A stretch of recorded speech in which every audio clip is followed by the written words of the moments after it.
Olá pessoal, estamos em 2016, aquela crise está aí espetacular. Você lembra que aqueles economistas reputados, maravilhosos, previram 2015, mesmo com todos aqueles problemas que eles já estavam antevendo, nós íamos ter crescimento de 0,5%, veio uma recessão de 3% e, incrivelmente, eles estão prevendo que em 2016 esse número vai se repetir. Imagina o que não vai acontecer, né? Agora, e aí? Nós, como é que nós vamos fazer? Como é que nós vamos enfrentar esse negócio? Porque no mundo, outros lugares que tinham problemas iguais ou piores que os nossos, eles se uniram num planejamento e, obviamente, eles hoje em dia são exemplares em qualidade de vida.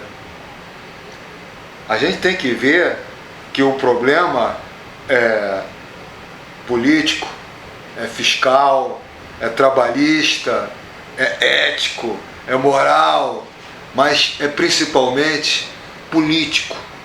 Que políticos são esses? Veja que na Europa, por exemplo, na crise de 2007, logo depois houve uma eleição. Com essa eleição, se elegeram políticos novos, até partidos novos. O que aconteceu? Nada. Por quê? Porque esses políticos, eles não têm planejamento. Já teve uma outra eleição, esses partidos já são maioria. O que aconteceu? Nada, continua a mesma coisa. A Grécia, a Espanha. Agora, se você olhar, você vai ver que, por exemplo, Singapura, de 90 para cá, se tornou o xodó, os melhores lugares do mundo. Melhor qualidade de vida, melhor IDH, melhor tudo. Era um horror, mas entrou um planejamento. A Espanha tinha a favela, tinha uma violência sem freio, tinha até o ETA, lá em Barcelona. O que aconteceu? Hoje em dia o negócio deu tão certo lá, que aquela região quer se separar da Espanha. Olha que interessante, ela quer se separar da Espanha. E por que lá não deu certo, na Espanha, se deu certo em Barcelona? Exatamente porque o planejamento de Barcelona era um, na Espanha não tinha. Então como é que fica isso? Nova York, na década de 70, era um horror. Muito pior do que o Rio de Janeiro. O que aconteceu? Entraram com o planejamento, olha o que é Nova York hoje. Mas mesmo assim, Nova York hoje, com essa pujança econômica, onde só com a indústria do turismo eles faturam muito mais do que o nosso fabuloso negócio agropecuário, né? Ainda é uma cidade partida. Ou seja, lá, o mesmo problema que está tendo na China, que estava crescendo 14% ao ano. Ou seja, o bolo cresceu, mas não teve divisão. Você não consegue dividir o bolo. Você não consegue ter a odiada classe média que os petistas tantos odeiam. Mas essa classe média é a realidade de onde? De Dinamarca, de Finlândia, de Noruega, que são os países que têm a melhor qualidade de vida do mundo, que acontece em Singapura. É interessante essa coisa de que você tem que ter um mercado interno forte. Por quê? Porque quando você tem emprego, e esse emprego te paga bem, você tem uma renda que lhe permite consumo. E com esse consumo você produz novos empregos. E o mundo hoje em dia? O Japão, por exemplo, não tem consumo, não tem inflação. Então, teve lá o Abe Economic. Por quê? Porque ele quer que as coisas aconteçam lá, que tenha inflação. Por quê? Porque aí a economia está saindo do marasmo, está se desenvolvendo. E isso não está acontecendo em lugar nenhum. Nem nos Estados Unidos, nem na Europa. E aqui no Brasil virou uma crise. Por quê? Porque o PAC era uma mentira. Você estava fazendo uma geração de emprego que não era sustentável. Porque o interessante é que o político brasileiro e o político mundial ainda não entendeu o seguinte: se você tem uma empresa, você tem um planejamento. Esse planejamento ele tem meta. Você vai fazer um investimento. Você só investe naquilo que te dá retorno. Vem cá, qual o governo que você conhece que entrou com alguma obra, que o governo só te interessa em fazer obra e compras, né?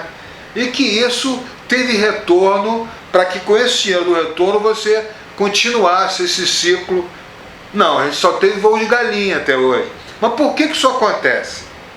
Aí você começa a entender quando tem a Lava Jato do Moro. Você tem uma transferência do dinheiro público, em vez de ser para o brasileiro, para o cidadão, essa transferência é para seus estelionatos, empreiteiras que estão bilionárias, que são donas de praticamente tudo no Brasil e que elas construíram isso roubando a gente, através desses políticos mancomunados. Daí nós temos as eleições mais caras do mundo, para que exatamente esse ciclo não se interrompa. Isso aí vai em frente. Quando o que a gente quer são exatamente essas mudanças. Mas quem é que está abordando isso? E principalmente, como nós vamos realizar essas tão sonhadas mudanças? Então é necessário você colocar um planejamento. Olha a maldade do que o Acorda Rio fala. Você vai entrar com um planejamento transparente, nacional, que tem uma âncora. Ele vai ser de curto, médio e longo prazo. Você vai ter um tripé, que é a construção civil e a indústria imobiliária.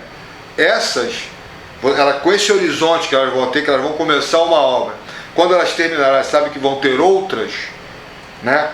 Elas não vão precisar ter esse superfaturamento, até porque esse dinheiro vão vir de investidores do mundo inteiro, ou seja, ou os preços voltam à normalidade e você tem uma lucratividade normal e você continua crescendo, ou você faz o que esses caras fizeram, tiveram um lucro absurdo e já está todo mundo preso.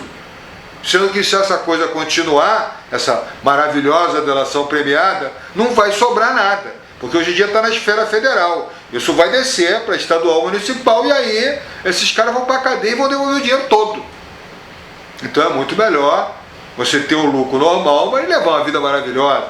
Agora, você já imaginou isso dentro desse cenário, com essas duas pontas do tripé funcionando? Porque aí todas as outras indústrias vão trabalhar em função disso, com os mesmos horizontes.